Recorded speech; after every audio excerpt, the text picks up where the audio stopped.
Aloha. Welcome to the video. Hope y'all doing blessed. Hope y'all been great. I just been seeing a lot of crazy stuff in the world. A lot of people making opinions about sides and stuff. And it's just hard for me to make sides because at first, I'm talking about like the ICE situation and this girl. At first I felt like, what if that was like my mom or something? And then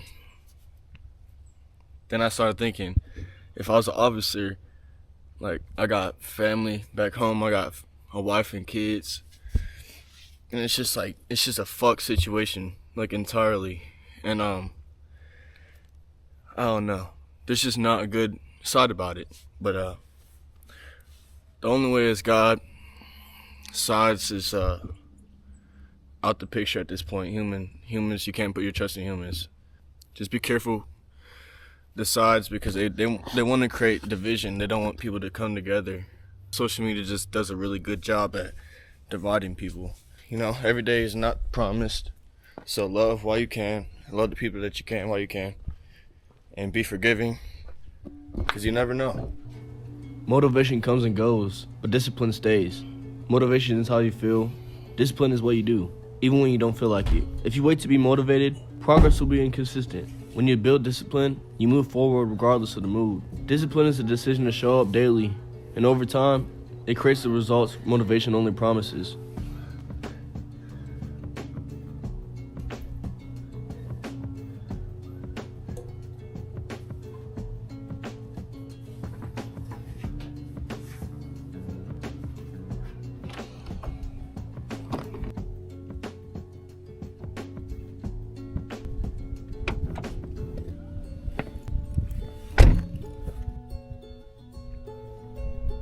So, we're at War Hill.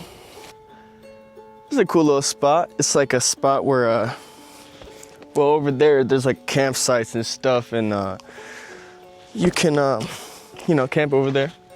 I've camped there before a couple times. It's pretty cool. Nature is so beautiful. It's a nice spot.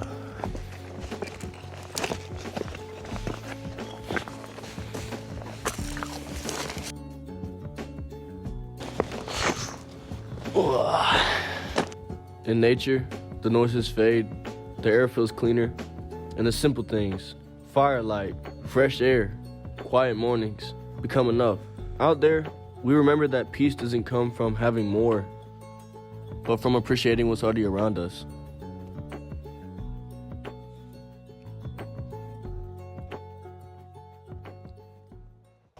Looking out for your friends is one of the truest forms of love. It means being present not only when it's loud and joyful, but also when it's quiet and heavy. It's noticing that whenever they smile, it's not like genuine in their eyes, you can tell. When laughter sounds like forced, and when the silence says more than the words could ever. Being someone's real friend is really just, it comes down to you asking if they're really okay when they're going through something like that. It's standing beside them whenever they doubt themselves. Reminding them of who they are when they forget. It's celebrating their wins without jealousy and holding them steady through their hard times with the absence of judgment. Real friendship ain't about convenience, it's about commitment. Looking out for your friends means telling the truth when it hurts, telling the truth with love. Sometimes it's correction, sometimes it's encouragement, but always with their best interests in heart. It's protecting their name when they're not in the room, even if it costs you the comfort. In a world that can feel cold and isolating, being someone that looks out for their friends is an act of courage. It's the act of saying, you're not alone, I see you, and I got you. And in the end, those bonds built on trust, courage, and care become one of the strengths that carry us through life. And God, of course, but fellowship definitely matters in this walk of life.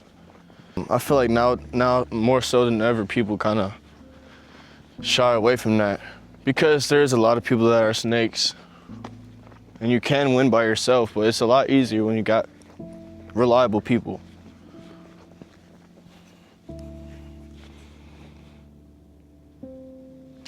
It's kind of crazy to me that most of the reason why, well, not most, but a good portion of the reason why we are the way we are is because acts that happened before we could form words. Our earliest experiences, like how we loved, how we corrected, how we ignored, and how we moved on, they kind of forced a lens on life that we are forced to look through nowadays. As a child, we learn survival before we learn understanding. We learn what earned approval, what caused rejection, and what felt unsafe. Some of us learn to be quiet to keep the peace. Others learn to perform, to please, to stay strong, or to stay invisible. Those lessons didn't just disappear once we grew up. In adulthood, these choices show up in patterns with our relationships. We may choose validation because love once felt conditional. We may fear closeness because being vulnerable led us to being hurt. We may overgive, overwork, and overprotect ourselves sometimes. Not because we're broken, but because we adapted. Healing our inner child isn't about blaming the past. It's about understanding. It's about recognizing the reactions that we judge ourselves about today were once strategies that helped us survive yesterday. When we see that, compassion replaces shame. The healing process begins when you start giving yourself what you needed: safety, patience, reassurance, and unconditional acceptance. It's learning to speak gently to ourselves. I feel like a lot of people struggle with talking about themselves in a good manner. It's a problem nowadays. People don't know how to respect themselves, and just what you put out about yourself really does matter. It's learning to honor our emotions instead of suppressing them. But also, don't walk in your emotion. And it's also about setting boundaries where there once was none. As the inner child heals, relationships change. Some dude out there. What's up?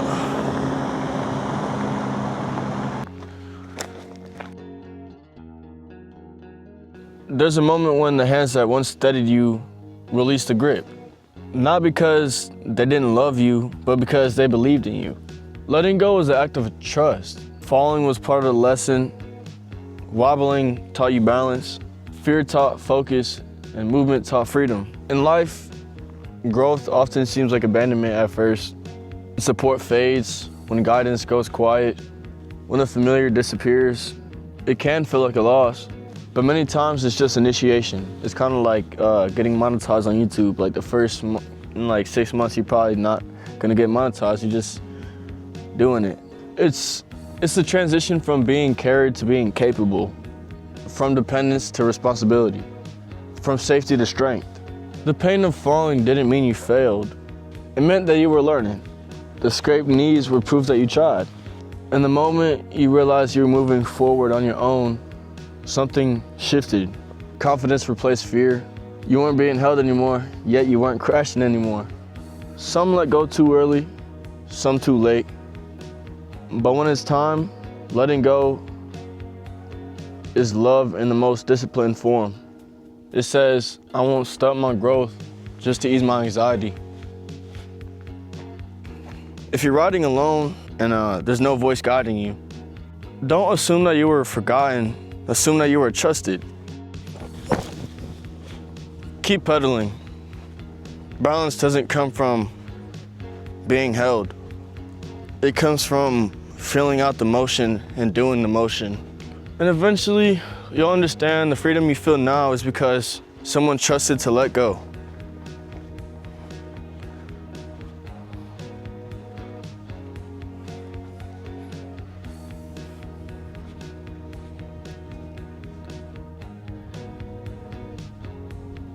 If y'all made it this far, I appreciate you.